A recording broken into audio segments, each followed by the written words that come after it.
going on, everybody? Welcome to another episode of Knicks Latest, your go-to YouTube channel for everything New York Knicks basketball.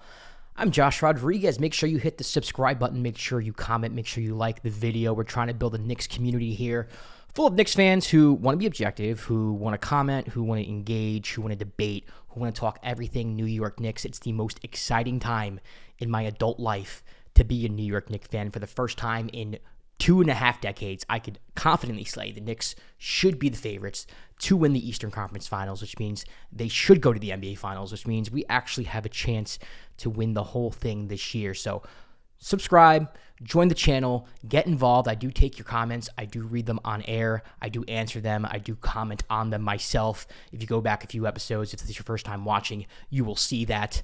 And yeah, it's a good time here. We're developing a cool community around here on Knicks Latest, and we will continue to do so. Let's get right into it.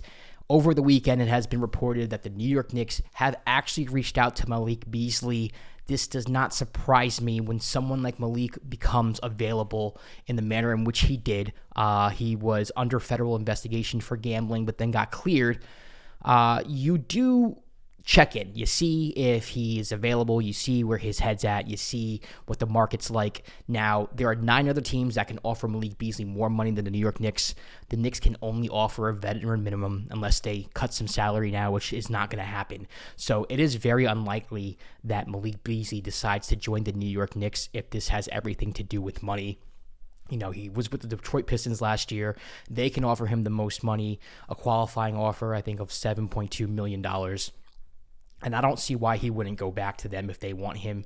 I wouldn't say revitalized his career, but he had a very good season last year in Detroit, seemed to love Detroit, that fan base, got that franchise back on track. I don't see why he wouldn't want to continue doing so in a Pistons uniform, but you never know. To me, personally, I know there's a lot of Knicks content going around about Malik Beasley possibly coming to the Knicks.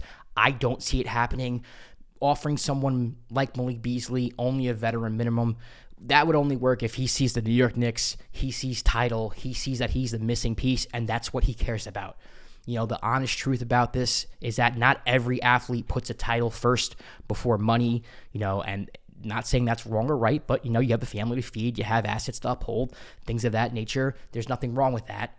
But it takes a certain type of athlete to take a pay cut, Jalen Brunson, and a certain type of athlete to go, I guess, ring chasing in that sort of way, especially a role player who has not made big bank like an all-star does, like a superstar does. This is a role player. Malik Beasley has been a solid player in the NBA his whole life, but hasn't really made the money that a superstar and all-star would make. So it wouldn't surprise me if he just goes to the highest bidder here.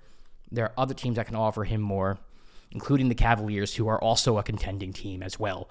So, you can look at the Knicks and say, I'm the missing piece there, but you can also look at the Cavs and say, I'm the missing piece there as well.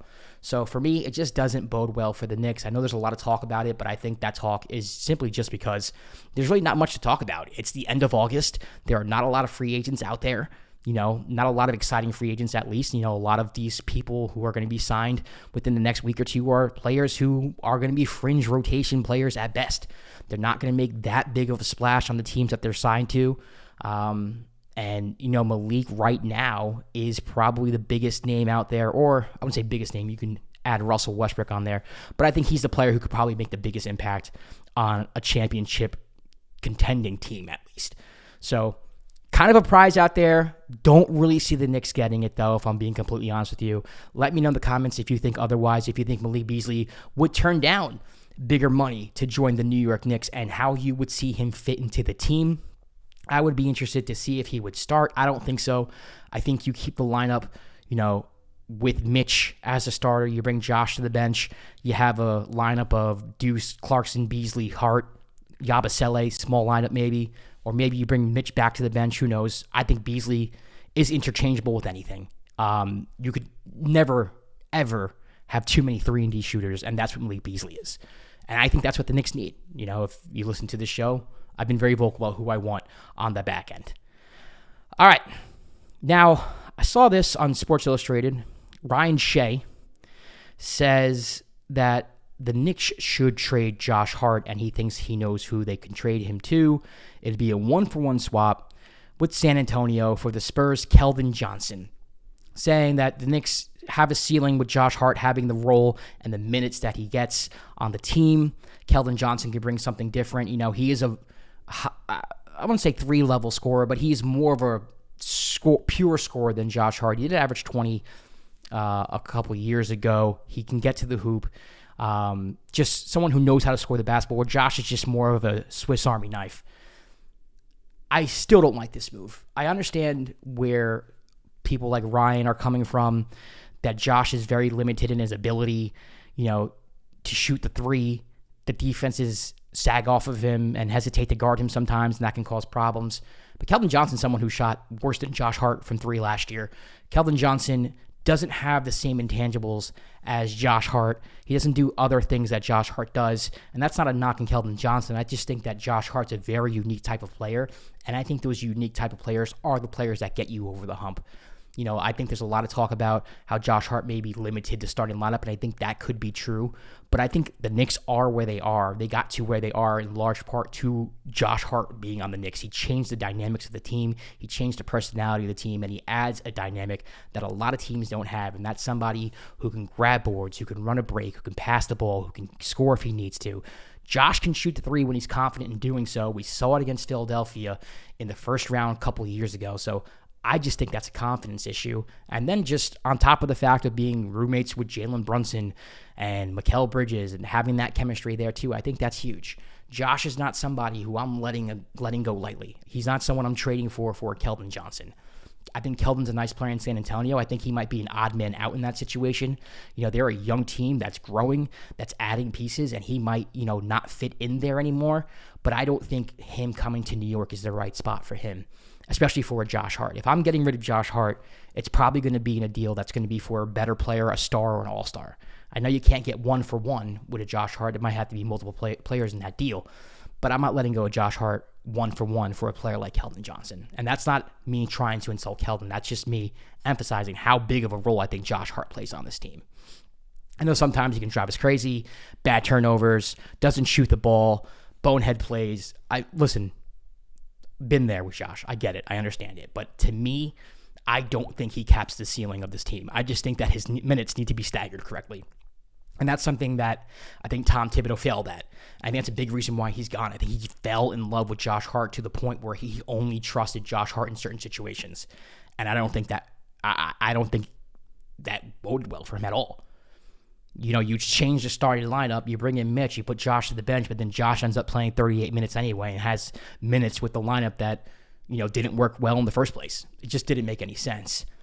You got to trust Mike Brown here. You got to trust Mike Brown's going to stagger Josh's minutes correctly with the lineups that he works best with. And me personally, I think Josh is better off the bench as a spark plug, as someone who could lead the second unit. He could still get 25, 30, maybe 35 minutes in a game, depending on how the game's going. But it has to be with the right lineups at the right time. And I think Mike Brown is going to do a better job than Tom Thibodeau did, because I think Tom Thibodeau just trusted Josh more than he trusted anyone on the team not named Jalen Brunson. And there's a reason for that. It's because Josh does everything. So I get what Ryan Shea's saying here. You can get a real 3-and-D, someone who can spread the floor, who, it's probably a better fit offensively with that starting unit. He's not wrong about that. I think his processing and his logic here is correct. I just don't think Keldon is the caliber of player that I would trade for Josh Hart. That's all. All right, well, it is Monday, August 25th. There is no new news as far as the Knicks filling out their roster. I wouldn't say they're running out of time, and they have till November to fill the roster, but there are only a few options left. And it's the same old, right? You have Russell Westbrook, Ben Simmons, Landry Shamet, Thomas Bryant, someone who we've mentioned on this channel, Malcolm Brogdon, some of you have mentioned in the comments too. It's getting kind of boring, I guess, coming on here every day saying, hey, this could be this, and then us having to throw a thumbnail acting like something's happening when it's not. But yeah, where I stand. We've had a couple debates here about who we should fill with that last spot. Some of you liked Russell Westbrook. I know a lot of you like Malcolm Brogdon, like kind of someone put it, I forgot who it was, one of the commenters said, like, in case of emergency, like broken glass situation, like Malcolm could be the point guard, which I think is cool, but I also think we can get him off waivers if he doesn't sign. But I'm for Landry Shamet. I think, again, for me personally, let me know in the comments if you are a first-time viewer or if you're someone who hasn't commented before. But for me, Landry is someone who's 3-and-D, which is what I think the Knicks need. You have your Deuce, you have your Jordan Clarkson, so you don't need a ball handler in the back right now. Yabusele is the front court. He spreads the floor. Shout out to Yabusele, by the way, good game against Greece and Giannis the other day. I think you need a 3-and-D player to come off the bench. You can shoot the three like Landry from the corner, guard the ball. And then we saw Landry play with the Knicks last year, and he was good, in the playoffs. I know he had an up-and-down season, was in and out of the rotation, but when it mattered the most, and when Tom Thibodeau finally trusted the bench and finally trusted other players on the team, he came through and he played well. And I think that says a lot. That makes me trust him going into the Eastern Conference Finals next year and hopefully the NBA Finals next year. I'm very comfortable with Landry. So that's who I'm rooting for. I wouldn't be mad at a Brogdon. I get the Thomas Bryant, he could spread the floor, he can shoot the three, not as good defensively. There are Knicks fans there who want a more all-around center. It's kind of like we either have someone who could spread the floor or we have someone who could protect the rim, and we don't have anything that's kind of like both. But those players are few and far in between, but I think the Knicks are very comfortable with Mitchell Robinson, and we'll see with Ariel Hukporti if he does anything this year. So I don't think Thomas Bryant's going to be the guy. I think it's going to be Landry Shamet. But let me know what you think in the comments. Let me know who you want the Knicks to sign with that veteran minimum. Also, let me know what you think of the Josh Hart, Keldon Johnson trade, and if you think the Knicks have any shot at signing Malik Beasley. Hit the subscribe button, comment. I'll see you tomorrow for the episode of Knicks Latest. Peace.